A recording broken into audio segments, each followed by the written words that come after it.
Hello students, welcome to my YouTube channel Agilite Physics. This is lecture 2 of chapter 3 current electricity, and the topic of this video session is electric resistance and current density. First we study about electric resistance. Electric resistance क्या होता है? Electric resistance current के flow का oppose करने वाली property है किसी conductor की. ओके अगर किसी कंडक्टर हम देखते हैं कि कुछ कंडक्टर्स में करंट का फ्लो ज़्यादा होता है और कुछ में कम. जैसे कि अगर हम कॉपर और आयरन की बात करें तो कॉपर में करंट का फ्लो ज़्यादा होता है और आयरन में करंट का फ्लो कम होता है. इस चीज़ को हम कैसे ऑब्जर्व कर सकते हैं?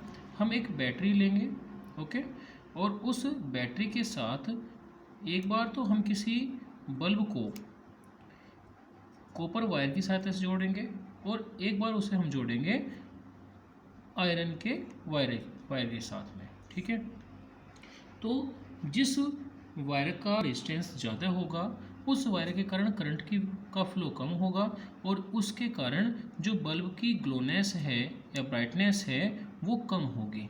ठीक है, तो जिस कंडक्टर में ज़्यादा ब्राइटनेस आएगी उस कंडक्टर में करंट का फ्लो ज़्यादा होगा और उसके कारण उसका जो रेजिस्टेंस है वो भी कम होगा. ठीक है, so the electric resistance is the property of a conductor. एक बात और है कि अगर यहाँ हम इस कंडक्टर की लेंथ को बढ़ा दें तो उसके कारण भी रेजिस्टेंस जो है अफेक्टेड होगा. इसलिए जो इलेक्ट्रिक रेजिस्टेंस है वो किसी कंडक्टर की फिजिकल प्रॉपर्टीज़ की प्रॉपर्टी है, यानी कि लेंथ पर, उसके थिकनेस पर ये चीज़ डिपेंड करेगी. यानी कि इलेक्ट्रिक रेजिस्टेंस डिपेंड करेगा किसी कंडक्टर की लेंथ पर और थिकनेस पर और उसकी नेचर पर. ओके, तो स्टार्ट करते हैं. Electric resistance. The resistance of a conductor is the property. Resistance किसी कंडक्टर की वो प्रॉपर्टी है बाय वर्च्यू ऑफ विच, जिसके कारण it opposes the flow of charges through it, जिसके कारण वो अपने अंदर से इलेक्ट्रिक चार्ज के फ्लो का अपोज करता है. It is equal to the ratio of potential difference applied across the conductor to the current going through it. ये हमने ओम्स लॉ से लिया है इसकी वैल्यू, कि किसी कंडक्टर का जो रेजिस्टेंस है उस कंडक्टर के अक्रॉस अप्लाई किए गए पोटेंशियल डिफरेंस और उस कंडक्टर में फ्लो होने वाले करंट के रेशो के इक्वल होता है. इसकी जो यूनिट है वो है ओम या इसके अकॉर्डिंग वोल्ट पर एम्पियर. ओके, तो यहाँ से हम एक ओम को डिफाइन करेंगे. उसके लिए हमें क्या करना होगा? हमें V की वैल्यू 1 पुट करनी होगी, I की वैल्यू 1, तो R की वैल्यू हो जाएगी 1 ओम. ठीक है, अगर किसी कंडक्टर के अक्रॉस 1 वोल्ट का पोटेंशियल लगाने से उसमें फ्लो होने वाले करंट की वैल्यू 1 एम्पियर है तो उसका जो रेजिस्टेंस है वो 1 ओम होगा. So if in equation first, okay, V is equal to 1 volt. अगर V की वैल्यू 1 वोल्ट है and I is equal to 1 ampere और उसमें फ्लो होने वाला करंट 1 एम्पियर है, then R is equal to 1.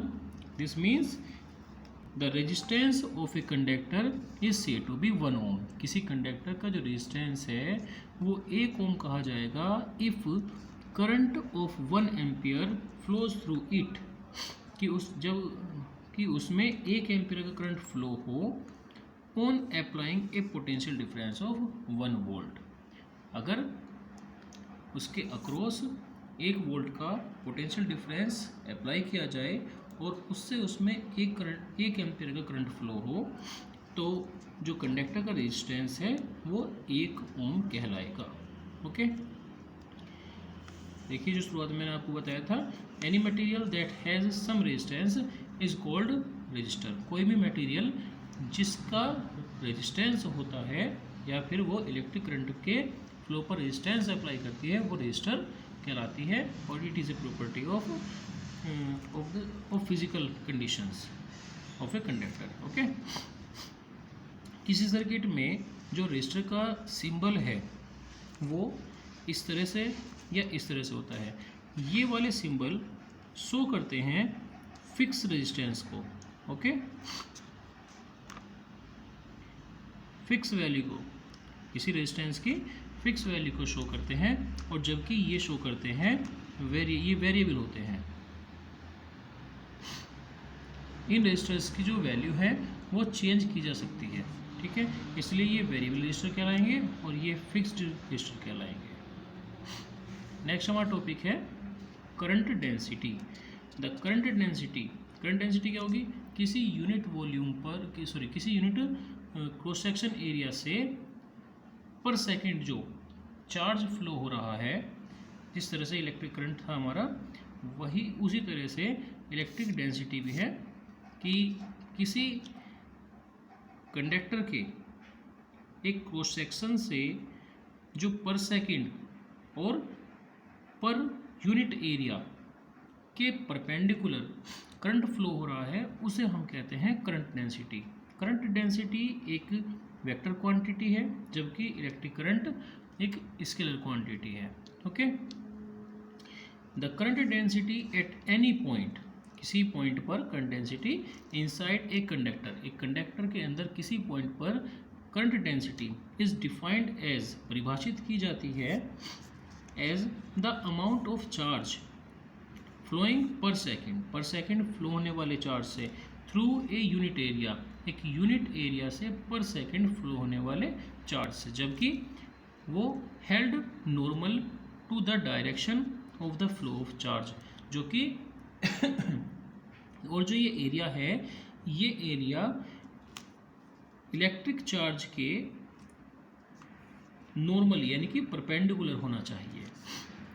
It is a vector quantity, एक vector quantity है, and the characteristic property of any point, और किसी पॉइंट की कैरेक्टरिस्टिक प्रॉपर्टी है इनसाइड द कंडक्टर के अंदर, ठीक है।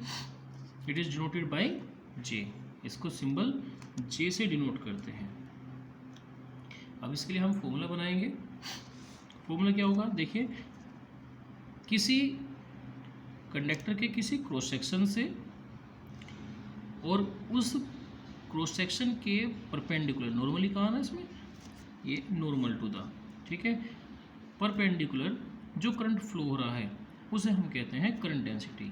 तो इस कंडीशन में जो करंट डेंसिटी होगी, जे इज इक्वल टू होगा I upon A, J is equal to I upon A. पर अगर ऐसा होता है कि हमारे जो कंडक्टर का क्रॉस सेक्शन है वो चार्ज के फ्लो के परपेंडिकुलर नहीं है, नॉर्मली नहीं है, वो थोड़ा सा टेपर में यहाँ पर कट देख रहे हैं हम कि इस तरह थोड़ा सा टेपर में कट गया है वायर, ठीक है। तो इस कंडीशन में हमें एरिया का कंपोनेंट तो चार्ज के फ्लो की डायरेक्शन में ही लेना होता है।